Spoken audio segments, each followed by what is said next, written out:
मैंने कैसे शुरुआत की या स्कूल में थोड़ा सा दिमाग में था।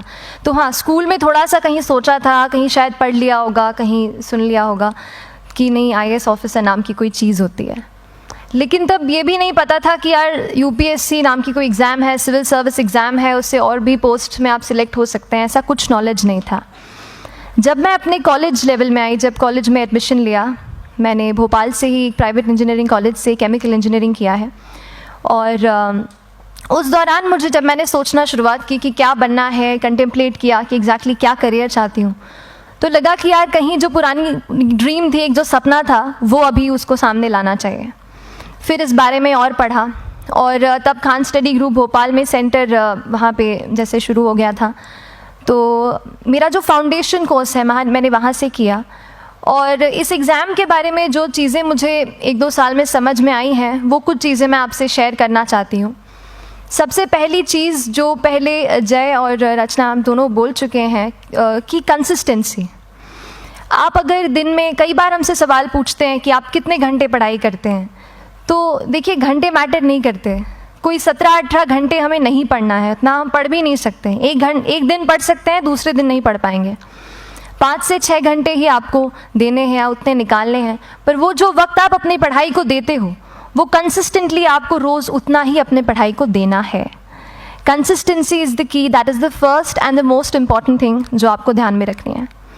दूसरी चीज़ इस एग्ज़ाम में मुझे लगता है इक्वली इम्पॉर्टेंट है, क्योंकि ये जर्नी लंबी होती है। जैसे एग्ज़ाम ही 1 साल तक चलती है, आप प्रीलिम्स देते हैं, फिर आप मेंस देते हैं, आप इंटरव्यू में जाते हैं पर्सनालिटी टेस्ट के लिए, तो एग्ज़ाम 1 साल तक खुद चलती है। उसके पहले मान लीजिए आप 1-1.5-2 साल पहले से प्रिपेयर कर रहे हो, तो ये जर्नी काफ़ी लंबी रहती है। उस जर्नी में मेंटली अपने आप को मोटिवेट रखना, अपने आप को बूस्ट करते रहना, वो भी इक्वली इम्पॉर्टेंट है। और इसीलिए अपने आप पर भरोसा बेहद ज़रूरी है।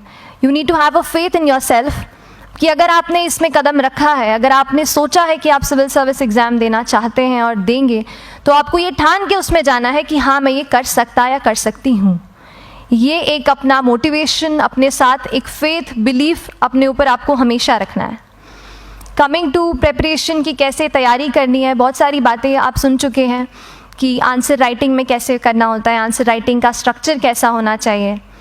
तो मैं शुरू में सबसे पहले ये कहूँगी कि मेरे प्रिपरेशन का बेस 2 चीज़ें रहीं। पहला था करंट अफेयर्स। करंट अफेयर्स इसलिए मैंने उसी से शुरुआत की क्योंकि करंट अफेयर्स सबसे इंटरेस्टिंग पार्ट होता है। कई बार आपको हिस्ट्री कभी बोरिंग लगेगी, कई बार आपको लगेगा ज्योग्राफी इतना, कभी हर किसी के अपने अपने फेवरेट्स होते हैं। तो मुझे वो 2 सब्जेक्ट्स लगते थे कि यार इतना मन नहीं करता है, लेकिन न्यूज़पेपर्स और करंट अफेयर्स में जो भी नया चल रहा है वो मुझे हमेशा इंटरेस्टिंग लगता था। इंटरनेशनल रिलेशंस में क्या हो रहा है, क्या सोशल रियलिटीज़ हैं, कहाँ क्या हुआ, उसका क्या इम्पैक्ट पड़ेगा एडमिनिस्ट्रेशन पे और हमारे कंट्री पे, तो उसको आप अपना एक बेस बना सकते हो। आप करंट अफेयर्स बेस्ड प्रिपरेशन कर सकते हैं, इसलिए भी क्योंकि अगर आप मेंस एग्ज़ाम देखेंगे तो काफ़ी डायनामिज्म आ गया है, केवल प्रीलिम्स में नहीं बल्कि जनरल स्टडीज़ पेपर 2, पेपर 3 में भी आप देखेंगे कई सारे ऐसे सवाल हैं जो करंट इवेंट्स से इंस्पायर्ड होते हैं, उन पे बेस्ड रहते हैं। तो जब आप न्यूज़पेपर बेस्ड, करंट बेस्ड पढ़ाई करते हैं तो वो आपका प्रिपरेशन वहाँ से भी कवर हो सकता है। दूसरी जो चीज़ मैंने जिस पे बहुत फोकस किया वो थी आंसर राइटिंग। तो आंसर राइटिंग का जैसे खान सर बता रहे थे कि आंसर राइटिंग की प्रैक्टिस बहुत की, तो उसके पीछे मेरा ये था कि जब मैं हमेशा प्रीलिम्स का कोई भी पेपर टेस्ट देती थी, हम मॉक टेस्ट देते हैं, तो मॉक टेस्ट देती थी तो हमेशा मेरे मार्क्स करीब 90 to 110, 120, इससे ऊपर मेरे कभी मार्क्स नहीं जाते थे। तो मुझे हमेशा ये डर था कि यार प्रीलिम्स में कहीं मेरा कुछ, क्योंकि कट ऑफ भी इसी कुछ रेंज में जाता है, तो हमेशा लगता था कि यार कुछ गड़बड़ यहाँ ना हो जाए। लेकिन जब मैंने आंसर राइटिंग की और मेंस एग्ज़ाम के बारे में जाना, तब मुझे लगा कि आंसर राइटिंग एक ऐसी चीज़ है, मेंस एक ऐसा फेज़ है सिविल सर्विस एग्ज़ाम का जहाँ पे आप अच्छे से तैयारी कर सकते हैं। And if you have written the answers, if you know कि you have covered the points well, if you have included उसमें कुछ आपने facts, international reports, government schemes, आपने कुछ ऐसे उसमें सॉल्व भी डाला है, तो जो रिज़ल्ट आएगा वो सेटिस्फैक्ट्री ही आएगा, अच्छा ही आएगा। तो मेंस एक ऐसा पार्ट है जिस पे आप काफ़ी बैंक ऑन कर सकते हो।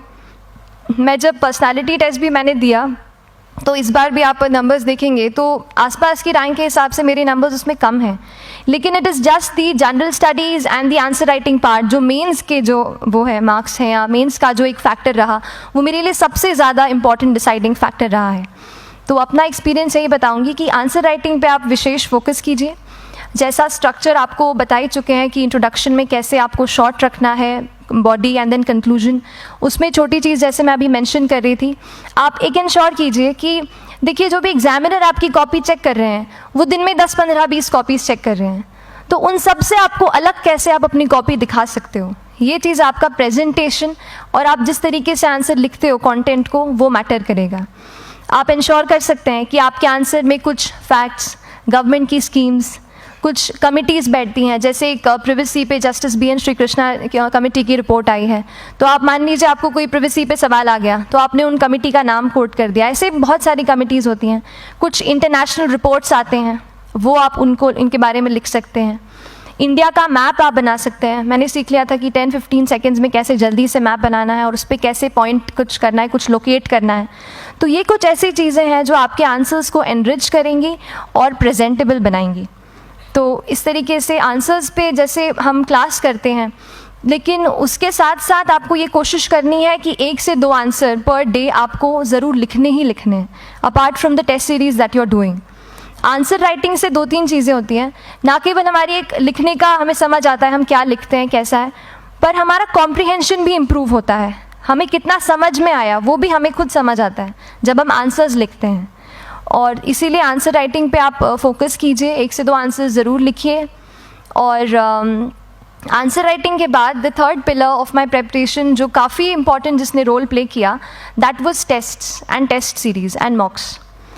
देखिए हम पढ़ रहे हैं यहाँ पर, I will also come to the point कि हम कैसे दिल्ली, भोपाल और इंदौर में प्रिपेयर करके बिना दिल्ली जाए हम कैसे कर सकते हैं, I will come to that point. पर उसके पहले टेस्ट की थोड़ी बात कर लेती हूँ कि टेस्ट देना क्यों ज़रूरी है। हम ये जो एग्ज़ाम दे रहे हैं सिविल सर्विस की, एक ऑल इंडिया लेवल एग्ज़ाम है and this cut throat competition. तो उसके लिए आप केवल पढ़ते रहें, सारी बुक्स, मटेरियल्स, स्टैंडर्ड ये करंट का सब पढ़ लें, लेकिन अगर आप ये नहीं जज कर पाए कि आपका क्या लेवल है at an all India level, तो चीज़ें समझ में आप नहीं, मतलब आप आगे नहीं बढ़ पाएंगे या सही डायरेक्शन नहीं पकड़ पाएंगे। तो इसलिए आप टेस्ट से घबराइए मत। कई बार टेस्ट का इनर्शिया होता है, ऐसे लगता है कि जब तक पूरा सिलेबस कंप्लीट नहीं कर लूँ तब तक टेस्ट नहीं दूंगा, लेकिन सच में बात ये होती है कि जब तक हम GS के मतलब पेपर देने अंदर भी घुसते हैं ना, तब भी उस सेकंड पे लग रहा होता है कि कुछ छूट गया है हमारा।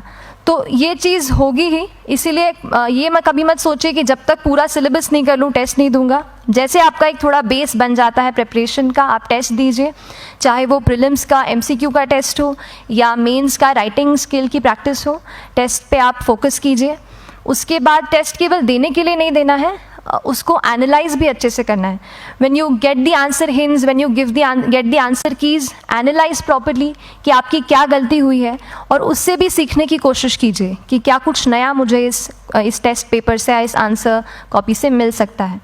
तो इस तरह से टेस्ट पे भी आप फोकस कीजिए। And I will come lastly to the point कि जब मैंने प्रिपरेशन शुरू की थी अपने कॉलेज के 2nd ईयर 3rd ईयर आते आते, तो मन में बहुत सारे फियर्स थे। मैं भी एक नॉर्मल फैमिली से हूँ, मेरे फैमिली में किसी ने आज तक सिविल सर्विस का पेपर भी नहीं लिखा था, तो मन में बहुत सारे फियर्स थे, डाउट्स थे, क्या होगा, कैसे होगा। तो हो सकता है आपके मन में भी ऐसा हो। और हम जैसे यहाँ रहते हैं, हम सोचते हैं कि दिल्ली जाना तो सबसे ज़रूरी है, उसके बिना तो ये एग्ज़ाम हो ही नहीं सकती। तो उस पर मैं एक चीज़ बताना चाहूँगी कि जैसे KSG जैसे इंस्टीट्यूट हैं, जो फैकल्टी भी हमें वही मिलती है जो दिल्ली में पढ़ा रहे हैं, तो ये एक बहुत पॉजिटिव पॉइंट है कि क्वालिटी का कोई दिक्कत नहीं आएगी। बस एक चीज़ है, आप ज्वाइन करते हैं class, that will only provide you a direction, वो आपका रास्ता दिखा सकते हैं आपको कि इस रास्ते पर आपको चलना है, लेकिन चलना उस रास्ते पे आपको खुद है। You have to work on your own. कभी ये मत सोचिए कि मैं वहाँ नहीं जा पा रहा हूँ तो नहीं हो सकता, यहाँ है, तो हम एक्सक्यूज़ेस बनाते हैं। कई बार चैलेंजेस आते हैं। तो मैंने कॉलेज के साथ प्रिपरेशन की, तो उसमें भी काफ़ी दिक्कत आती थी। कभी कभार कॉलेज की एग्ज़ाम होती थी तो इसमें मैं अपना उतना वक्त नहीं दे पाती थी। तो उस मोमेंट पे फिर प्लानिंग ने मुझे बहुत हेल्प किया कि हम किस तरीके से अपने कॉलेज के एग्ज़ाम के लिए प्लान कर लें। जैसे मैंने इंजीनियरिंग की है और मुझे पता है कि हम इंजीनियर्स 1 महीने से ज़्यादा पहले से पढ़ते नहीं हैं, पढ़ते हैं क्या? तो वो चीज़ आप ध्यान रख सकते हो, उसको अपना स्ट्रॉन्ग पॉइंट बना सकते हो। 1 से 1.5 महीना जब exam is approaching, I used to plan my entire syllabus का प्रिंट आउट निकाल के I used to make my notes, उस तरीके से उसको मैं उसको संभाल लेती थी। तो whenever you are managing those things together, focus on planning, किस तरीके से आप एक माइक्रो प्लान बनाएं, अपना डेली एक प्लान बनाएं, वीकली टारगेट सेट करें और एक ब्रॉड विजन दिमाग में रखें कि ब्रॉडली आप मंथ्स में क्या कवर करने वाले हैं। अगर आप प्लानिंग अच्छे से करते हैं तो ज़्यादातर पोर्शन आपका वहीं से कवर हो जाता है, और जब आप टारगेट्स बनाते हैं, उनको टिक करते हैं, तो एक सेंस ऑफ कंप्लीशन भी आपको मिलता है कि yes I am on the right path और मैं सही जा रहा हूँ या जा रही हूँ। तो इस तरीके से प्लानिंग पे भी इक्वली फोकस कीजिए। एंड बस यही सिंगल बिगेस्ट मैसेज मेरी तरफ से यही रहेगा कि आपने अगर ठान लिया है, अगर आप सोचते हैं कि आप ये एग्ज़ाम क्रैक कर सकते हैं, तो आपको रोकने वाला और कोई नहीं, आप खुद ही हो सकते हैं। तो खुद आप अपनी रुकावट कभी मत बनिए, एक्सक्यूज़ेस मत बनाइए। ऑब्स्टिकल ज़रूर आएंगे, उन्हें आपको चैलेंज करना है। Challenges are meant to be challenged. तो सही तरीके से अपने ऑब्स्टिकल्स को हैंडल कीजिए, और इस एग्ज़ाम में अगर आप सही स्ट्रैटेजी रखते हैं तो आप अपने एक अटैम्प्ट में ही इसको क्रैक कर सकते हैं। एंड एनीवेज आप जो भी अटैम्प्ट नेक्स्ट रखते हैं, दिल में यही रखिएगा कि जो ये मेरा नेक्स्ट अटैम्प्ट होने वाला है, ये मेरा बेस्ट अटैम्प्ट होने वाला है। कभी भी इस एग्ज़ाम को हाफ हार्टेडली मत दीजिए कि चलो देख के देखता हूँ कैसा है पैटर्न का एग्ज़ाम का। अगर एग्ज़ाम का पैटर्न देखना है ना, तो घर पे 3 घंटा टाइम लगा के एग्ज़ाम दे दो, बस केवल पैटर्न देखने के लिए एग्ज़ाम अटैम्प्ट मत कीजिए। जब आप एग्जामिनेशन हॉल में जा रहे हैं या कोई अटैम्प्ट आपने सेट किया है, तो अपना सब कुछ उस एग्ज़ाम को दीजिए, अपना टाइम, एनर्जी, फोकस, जितना भी करेक्ट आप उसमें पॉजिटिविटी डाल सकते हैं उसको दीजिए, एंड पूरी तैयारी के साथ ही इस पेपर को दीजिए, and I am sure that you will succeed. So till then, all the very best to you and good luck. Thank you so much.